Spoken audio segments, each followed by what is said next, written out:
Journeys is recorded at Doghouse Studios.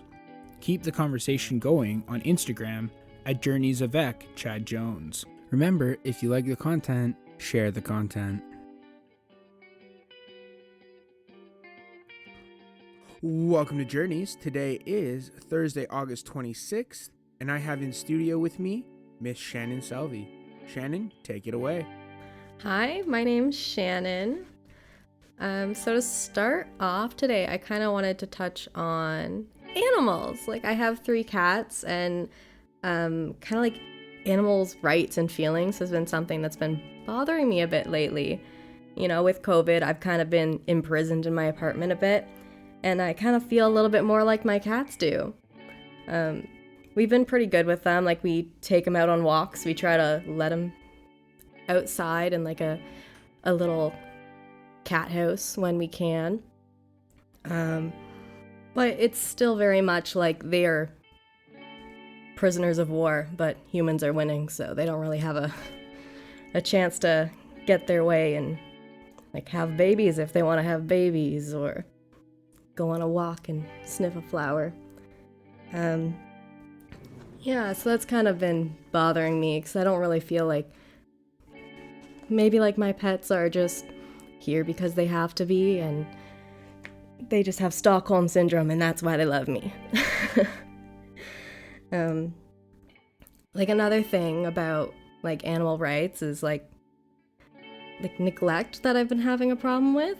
So, you know, like when I was 18, I went on a month vacation.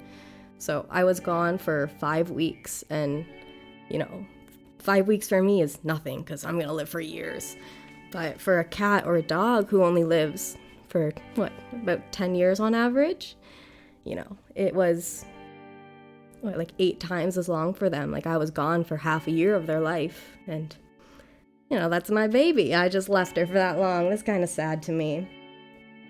But I've been trying to do better on that, and make sure that if I have to go somewhere, I bring him with me, or make sure there's someone here to give him lots of love. We recently adopted an old cat from the Humane Society.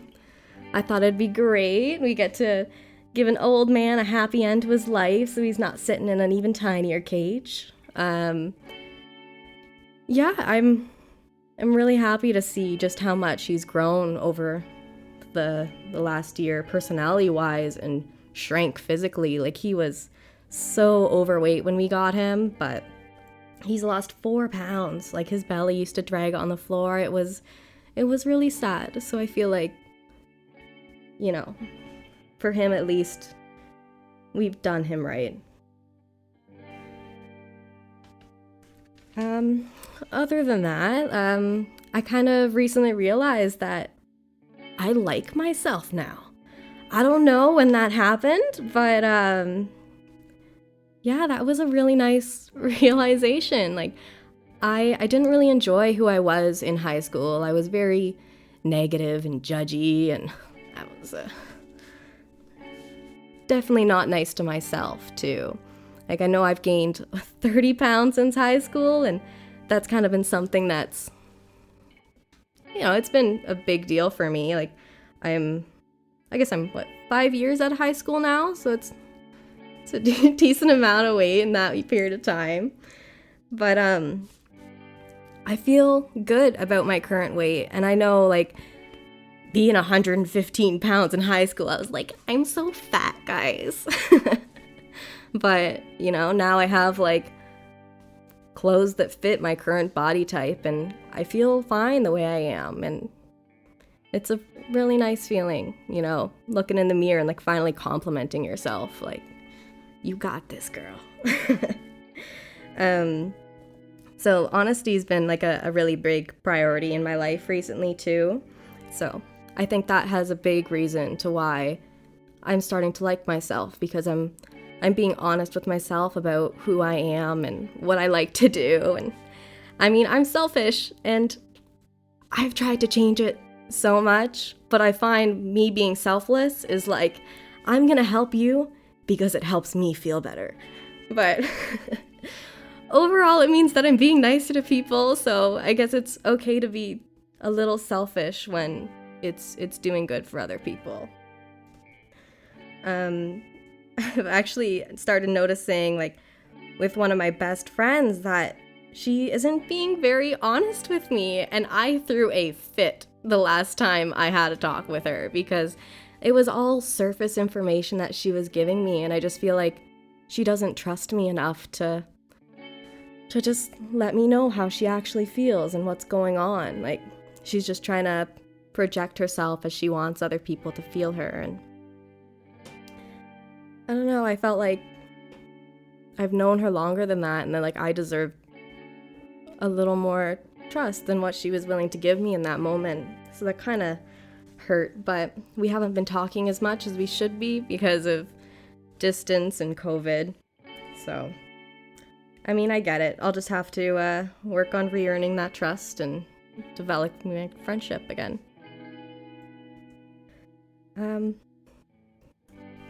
Yeah, well, I guess I'll just keep switching topics. Something that was recently discussed here was sexuality, so I can touch on that too. I have a bit of an interesting take on that because I identify as asexual. Like, I don't know what sexuality is. Like, my body just doesn't have, like, an automatic reaction to people. Like, I mean, you can always, like, manually start that stuff, but it's kickstart. It takes work. So, like, people, like, they're always like, oh, wow, like, your boyfriend's really attractive. And I'm like, oh, is he? Like, he looks, like, very beautiful, and he has a fit body, but that's as far as it goes for me. Like, I don't have those same feelings. So, I mean, I guess I nabbed a good one, but I can only say that because his personality is everything I need, and he's really supportive of me. I feel like maybe taking sexuality out of the equation when I was dating, it helped me find someone, like, personality-wise who wasn't gonna be, like, I don't know, not good for me. Like, I didn't have any toxic relationships when I was dating because I mean, I could see through that really quick. I wasn't blinded by somebody's beauty, I guess. Like, this is my take on how other people must feel because, like, I don't have that reaction. So it's kind of interesting. I remember there was actually one time where I actually felt sexual attraction for somebody and I freaked out. I was like, what happened? Like, am I on my period now? Like, I ran to the washroom and I'm like, whoa. That was a confusing time for me. Yeah,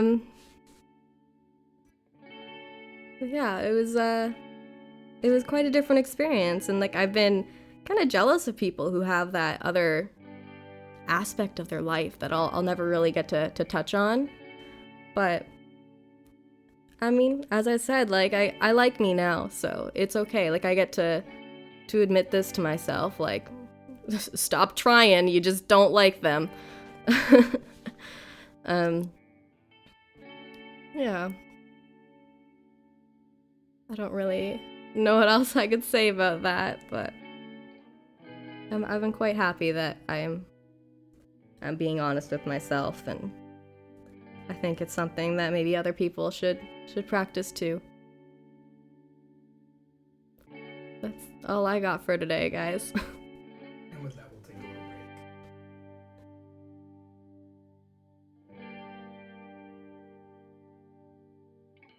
break. So that was a really interesting conversation I had with you, or what you had with us.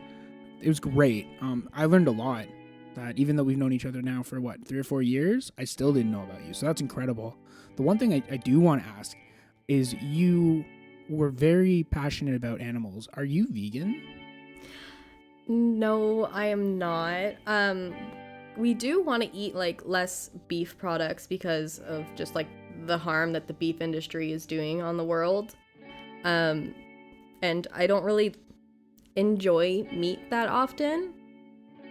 But right now we don't have, like, I guess, like, the time, or I guess the focus to dedicate that much of our time to trying to develop new eating habits and figuring out how to work out a vegan lifestyle, like I haven't really had much of a, I guess, education in making that many meals that are healthy and sustainable for you.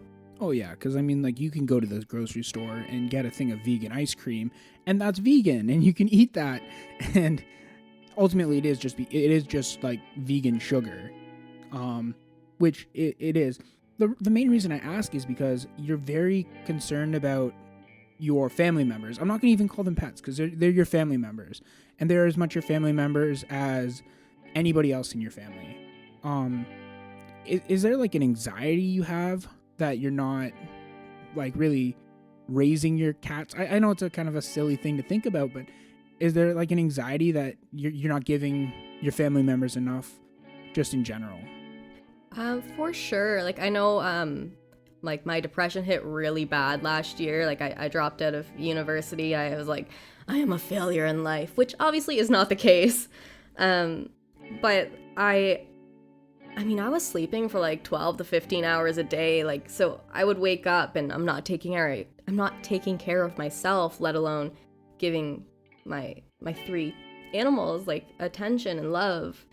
So like, thank God Andrew's here. Like, he is so affectionate. He got to give so many belly rubs over the last year, and I lost my favorite cat to him. Oh. But I definitely wasn't giving them like as much attention, but like I was just struggling in general. Like I don't know if I could have gave them more attention during that time period. When you're in that depressive state, obviously like it's not brought on by, like, yeah, you can be sad and depressed at the same time. They can coexist. But when you're in that depressive state, like, what eventually shakes you out of it? Is it just time? Is it something you do? Is it something your partner or your family does? Like, what gets you out of those swings? Well, like the hardest part for me is like if I don't get out of bed, like I'm not gonna think that day, or like I'm not gonna, I don't know, do something like I enjoy. Like, I mean, I love baths, or I like painting, you know, just sitting outside for a few minutes. So whether it's like my partner that gets me out of bed, or work does a school assignment finally, can't procrastinate any longer and I have to get up, but just like whatever it is that gets me going, just like it's so much easier to keep going after that initial start. One thing that I've been talking about is the skill of doing one thing consistently every day. And one thing that my sister talked about, which was how difficult it is to get out of bed when you don't have purpose and when you do have purpose. Do you have that same thought of like, you know, I just, what's the point in getting out of bed today? For sure. Like, I don't enjoy breakfast foods. I don't like coffee. So like, there's nothing like food ritual that can just get me out of bed. Like, people just love coffee, so they get up and have their morning coffee. And I just like, I'm gonna get up and I don't know what to do. Like, I don't have very many hobbies that are just like quick that you can pull out and just do like 5-minute activity to get you going in the day. And so I would just like sit there. So I might as well just sit warm in my blankets and, I don't know, I guess be at peace or at just content with my presence there. So one thing that I've instilled in my life is journeys. Journeys is a thing I do every morning. It's a thing I wake up to. Before journeys, it was Rocket League. Before Rocket League, it was taking my pre-workout and going for a jog. So, and I know you just said you don't really have hobbies that are very short, but have you thought about maybe, I mean, this is something I do, but have you thought about, there's a cat. I can hear the cat. This is actually outside of the Doghouse studio. This is at your house, which is great. I love that I took Journeys on the road with me, and this is like a tour, which is sick. But I guess what I was trying to say is with this art, can you find a way to just like compress it, like kind of like what you did earlier with that time limit of thought? Can you just say whatever I get out in 10 minutes? Like, I'm going to get up every morning and I'm going to set a 10-minute timer, and whatever I get out in 10 minutes is my 10-minute art. And it's not about quality. It's just about the habit and the quantity. Is that something you've ever tried? I've definitely debated on it before, but like the medium I really enjoy doing is like acrylic painting. So like getting like all my paintbrushes out and like having to do like the cleanup and the prep and the color mixing, that in itself can take me like 10 minutes sometimes. So I would have to switch to another medium in order to like do like a quick artwork like that. So I'd have to like, I don't know, start enjoying working with like pencils or something instead. So I would argue that like Journeys takes me a while to set up. Part of my setup for Journeys is making my coffee, but I love coffee. I know you kind of like tea. So have you thought about like maybe, hey, I'm going to set up my tea, I'm going to set up all my paints, and I know it's going to be a pain in the ass to clean up and set up, but the 10 minutes that I have to paint that are not setup time, that aren't directly used for anything other than physically creating something, is that something that you're at least willing to try? Oh, for sure. Like we've been rearranging the apartment, trying to get up like almost like a workstation ready because I mean, we have a very small place. Like I can't just leave an easel up most of the time. But if I do have like some kind of, I don't know, rollable workstation that I can just pull out and it has my paints there, and that way it's like a lot easier for me to at least access my mediums and set up my canvases. It'll be a lot easier to try to do that for a quick time in the mornings or in the evenings.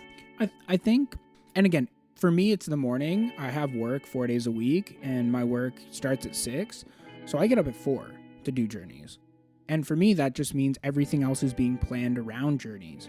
And with your art, like if you start planning your art and planning your day around when you're doing your art, that's going to help with whatever else you're going to do in the day. If you're like, hey, I have this allotted, like you said, it takes 10 minutes to set up.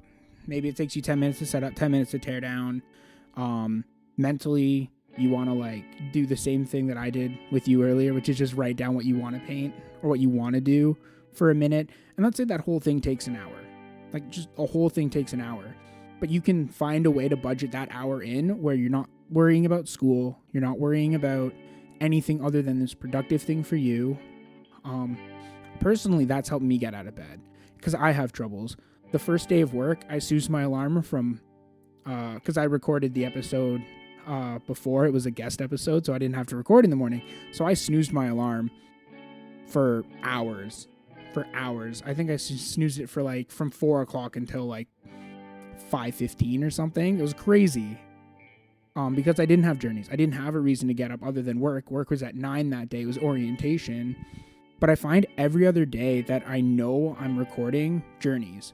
I know that I have to get up. I have to edit. And again, brief edit. I have to export the file and whatnot. That's helped me. Other than art, is there something that you think would be a very quick thing you could do every single day to just get you out of bed? I've been trying to think of some things.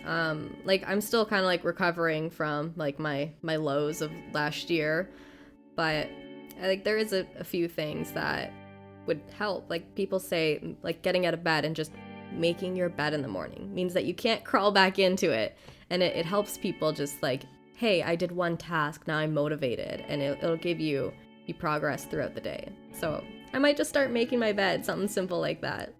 And that's great. Just make sure that your boyfriend is not in the bed. Or if he is in the bed, you can like tuck him in and then just be like, all right, I'm out. Yeah, I'm out, burrito him. Weight blankets all. Yeah, get some salsa and dump it on it. I'm sure he'll appreciate that. He would. What are you doing? Oh, I got some salsa. I'm burritoing you. That's not what that means. Yeah. So I guess the last thing I really want to touch up on is, what is it like to be in a relationship when you're asexual or when you identify in that way? Like in like a romantic aspect, an intimate aspect, or? Yeah, both, I guess. Like in just like overall, what is that like? Is there still an attraction? Is there still like that drive, that like the biological drive? Or do you find that it's more of a like, I don't know. How does your relationship changed in coming and saying like, hey, this is who I am? Like a lot of people who identify as like being sexual, like they don't really think of being romantic. So like me not being sexual, like I know that I want to be in well, right now, a hetero-romantic relationship. So, like, I still have all this, like, intimacy and, like, love for Andrew. And, I mean, we still have sex. It's great. But, like, I just have to kind of be more aware of just, like, oh, it's been a month, you know? We are not married yet. Like, we should be having sex more often than this. Poor Andrew. And I just kind of have to just, I don't know, I guess prep, you know, like, get in the mood, try to help him out. So for Thursday, August 26th, this has been Journeys. Thank you, Shannon, so much for coming in. I'm Chad Jones, and I will talk to you on another time.